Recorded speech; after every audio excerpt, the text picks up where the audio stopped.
السلام عليكم أحبائي حبيباتي. اليوم رانا خامس يوم تاع رمضان كما عودتكم.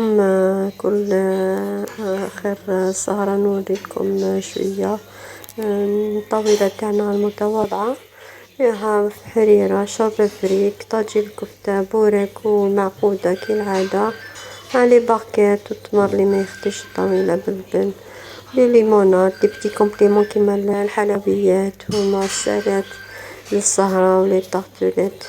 وان شاء الله نتمنى هذا رمضان يجيب لنا الصحة والعافية والهنا وكل واحد ربي يعمل له تاويل ان شاء الله وشهدكم في الجنة حبابي ويتقبل منا ان شاء الله قيامنا وصيامنا وقيامنا بعضو وصالح الاعمال.